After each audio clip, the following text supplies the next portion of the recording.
Hello students, good morning to all of you.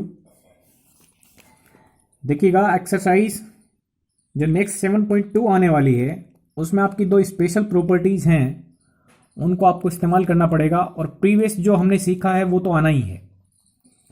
ये दो additional बातें हैं, उनको ध्यान रखेंगे।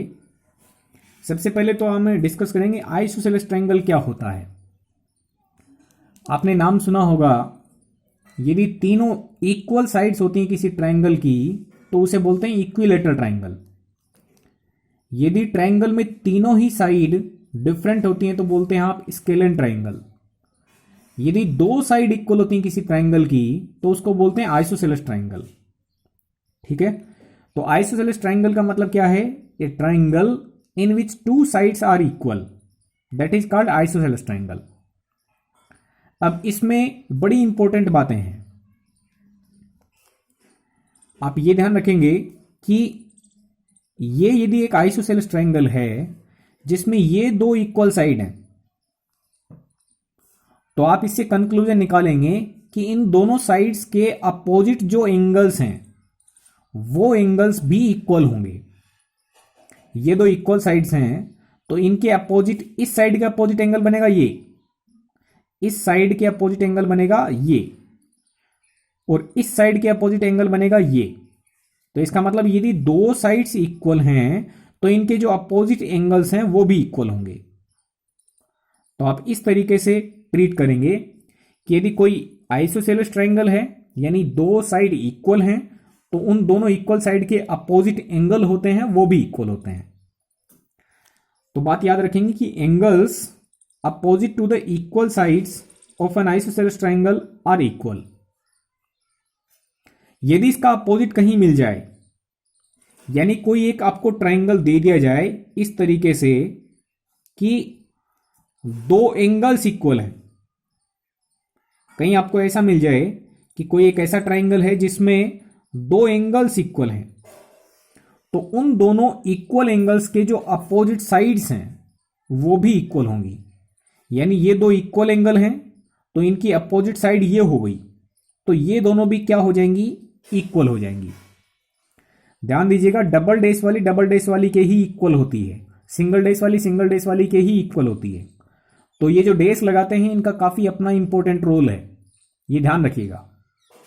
दो आर्क वाला दो आर्क वाले के इक्वल है, एक आर्क वाला एक आर्क वाले के इक्वल है। ओके, तो एक्सरसाइज 7.2 स्टार्ट करेंगे। अब ये बात आप याद कर लेंगे, the sides opposite to the equal angles, equal angles के अपोजिट जो साइड्स होती हैं ट्रायंगल में वो भी इक्वल होती हैं। 7.2 का क्वेश्चन नंबर फर्स्ट देखते हैं। If an in an isosceles triangle ABC, एक आइसोसेलेस ट्रायंगल है ABC with AB equal AC. ABC है वो एक आइसोसेलेस ट्रायंगल है और उसमें एबी लेंथ एसी के इक्वल आपको दे रखी है। सेकेंड थिंग आपको बोली है the bisectors of angle B and angle C each other at O. जो बाइसेक्टर एंगल बी और एंगल सी के वो एक दूसरे को इंटरसेक्ट करते हैं ओ पॉइंट पर। देखिएगा, बी एंगल का बाइसेक्टर होने का मतलब क्या है? B O. ये जो बी एंगल है इसके दो इक्वल पार्ट करेगा, ये बी ओ हो गया एंगल बाइसेक्टर। ऐसे ही जो एंगल सी है उस एंगल सी को भी जो सी ओ है वो बाइसेक्ट कर रहा है, इसका मतलब सी ओ भी बाइसेक्टर है। तो एंगल के ये दो पार्ट्स हैं वो भी दोनों इक्वल होंगे। फिर आपसे प्रूव करवाया इसने, show that O B is equal to O C.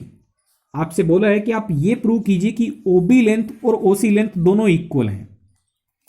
Second part आपसे ये प्रूव करवाया है, prove that A O bisects angle A. आपको यह प्रूव करना कि ए ओ है वो भी इस पूरे एंगल ए को बाइसेक्ट कर रहा है, यानी ये दोनों पार्ट बनेंगे एंगल के, ये दोनों भी इक्वल बनेंगे। ये आपको प्रूव करवाया है। तो देखिएगा, सबसे पहले एक बात हमें प्रूव करना है ओ बी इक्वल ओ सी।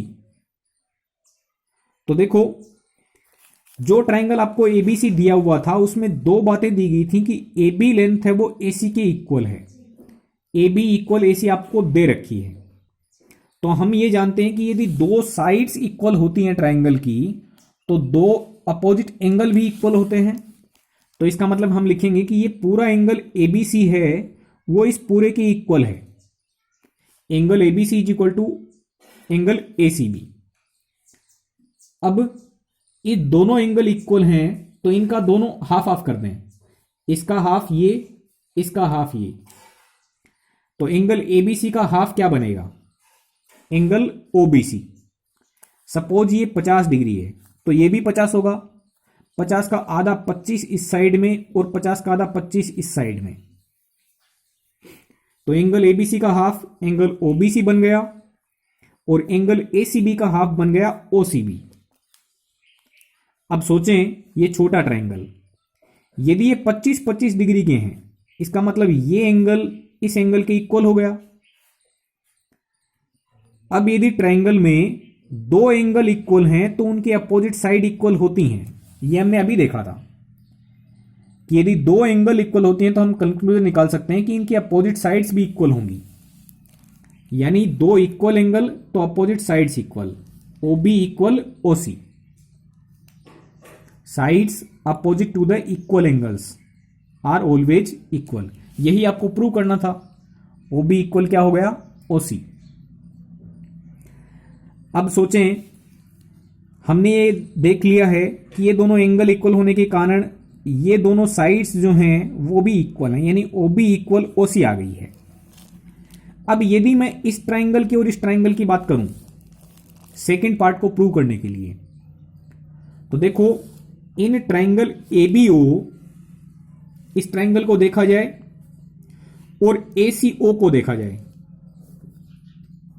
इस तरीके से सोचें ए बी और ओ, और ये देखें